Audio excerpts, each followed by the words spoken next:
हेमू विक्रमादित्य संघर्ष, वीरता और बलिदान की गाथा 16वीं शताब्दी में भारतीय इतिहास के सबसे वीर और रणनीतिक रूप से सक्षम योद्धाओं में से एक हेमू विक्रमादित्य थे। वे न केवल एक कुशल सेनापति थे, बल्कि अपने बलबूते पर दिल्ली की गद्दी तक पहुंचने वाले कुछ गिने-चुने हिंदू शासकों में से एक थे। उनकी कहानी संघर्ष, विजय और अंततः वीरगति की एक प्रेरणादायक गाथा है। हेमू का जन्म 1501 ई में हरियाणा के रेवाड़ी में एक हिंदू परिवार में हुआ था। उनके पिता एक सामान्य व्यापारी थे, जो अनाज और नमक का व्यापार करते थे। बचपन से ही हेमू में बौद्धिक और सैन्य प्रतिभा के गुण देखे गए। उन्होंने बचपन में संस्कृत, गणित और राजनीति की शिक्षा प्राप्त की। युवावस्था में हेमू दिल्ली और आसपास के क्षेत्रों में विभिन्न प्रशासनिक कार्यों में संलग्न हुए। धीरे धीरे उनकी प्रतिभा सामने आने लगी और वे एक सक्षम प्रशासक के रूप में पहचाने जाने लगे। 1540 में जब शेर शाह सूरी ने मुगल सम्राट हुमायूं को हराकर दिल्ली पर कब्जा कर लिया, तब हेमू का कद बढ़ने लगा। शेर शाह के बाद उनके पुत्र इस्लाम शाह 1545-1573 ने शासन संभाला।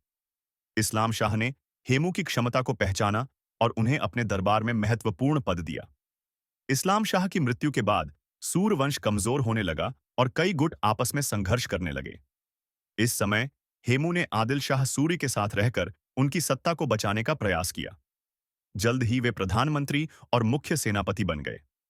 मुगलों के खिलाफ हेमू की विजय यात्रा 1555 में हुमायूं ने फारस से वापस आकर सूरवंश को हराकर दिल्ली पर फिर से कब्जा कर लिया, लेकिन जल्द ही उसकी मृत्यु हो गई। इसके बाद अकबर को बैरम खां के संरक्षण में मुगल सम्राट बनाया गया। इस समय हेमू ने सुअर वंश की ओर से युद्ध लड़ने का निर्णय लिया। उन्होंने 22 युद्धों में विजय प्राप्त की और आगरा तथा दिल्ली को अपने नियंत्रण में ले लिया। इस अद्भुत सफलता के कारण उन्होंने खुद को विक्रमादित्य की उपाधि दी और दिल्ली के सिंहासन पर बैठे। हेमू ने हिंदू शासन को पुनर्जीवित करने का प्रयास किया और दिल्ली के शासक बने। हेमू की बढ़ती शक्ति से बैरम खां और मुगलों को गहरा आघात लगा। वे इस बढ़ते खतरे को समाप्त करने के लिए तैयार हो गए। हेमू के पास एक विशाल सेना थी, जिसमें घुड़सवार, हाथी और पैदल सैनिक शामिल थे। उनकी सेना में 500 युद्ध हाथी भी थे, जो युद्ध में निर्णायक भूमिका निभा सकते थे। युद्ध शुरू होते ही हेमू की सेना ने मुगलों पर जबरदस्त आक्रमण किया। हेमू स्वयं हाथी पर सवार होकर सेना का नेतृत्व कर रहे थे। उनकी सेना ने मुगलों को पीछे हटने पर मजबूर कर दिया। युद्ध के दौरान हेमू की आंख में एक तीर आकर लग गया, जिससे वे बेहोश हो गए। उनके बेहोश होते ही सेना में अफरा तफरी मच गई। सेनापति के बिना हेमू की सेना दिशाहीन हो गई और मुगलों ने इसका फायदा उठाया।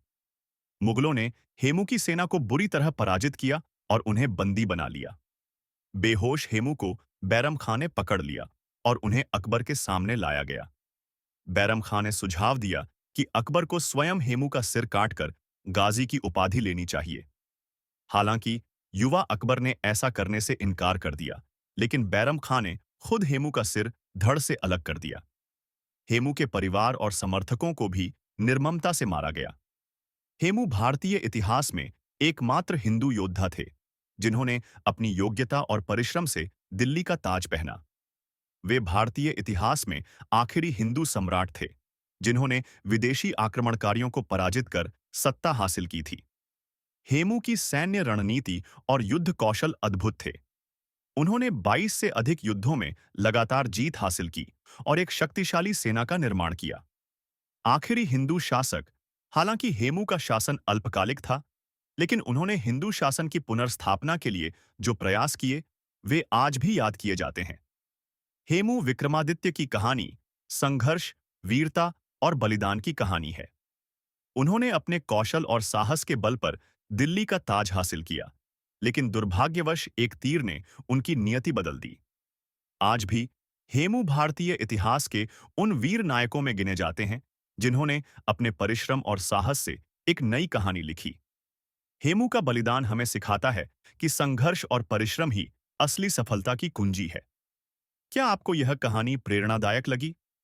अपनी राय साझा करें